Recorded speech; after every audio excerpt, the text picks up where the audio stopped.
திசை திருப்பதற்கு தமிழ்நாட்டினுடைய நாடாளுமன்ற தொகுதியுடைய எண்ணிக்கை 39 31 குறைக்க போகிறது. எங்க சொன்னாங்க? எப்ப சொன்னாங்க?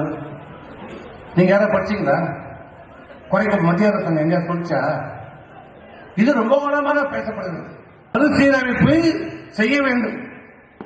நாடாளுமன்றத்தில் அதற்கு ஏற்ற மாதிரி கூடுதலான இறக்கைகளோடு தான் நாடாளுமன்ற கட்டடம் கட்டப்பட்டு இருக்கிறது. எண்ணிக்கை கூட போகுது, அதுல மாற்று கருத்து இல்லை. நமக்கு கூடுதலா வருமா குறையுமா? மக்கள் தொகை 2091 வச்சா நமக்கு குறையும்.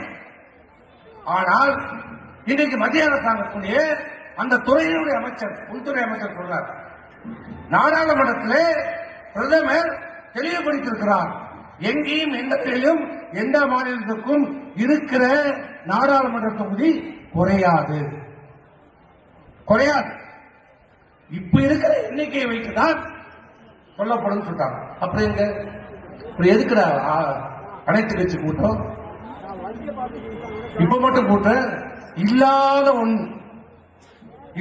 ஒரு பிரச்சனையை இருப்பதாக மக்களிடத்தில் பரபரப்பை ஏற்படுத்தி மக்களை குழப்பி மக்களை திசைதரிப்பி இன்றைக்கு சட்டமன்ற தேர்தலில் விலைவாசி உயர்வை பற்றி பேசக்கூடாது, சட்டம் சீர்திருத்தத்தை பற்றி பேசக்கூடாது, கட்டண உயர்வை பற்றி பேசக்கூடாது, இந்த ஆட்சியுடைய திறமையற்ற ஆட்சியை பற்றி பேசக்கூடாது, நிர்வாக திறமை இல்லாத இந்த முதலமைச்சருடைய பற்றி பேசக்கூடாது என்பதற்காக ஒரு கருத்தை உருவாக்க பார்க்கிறது.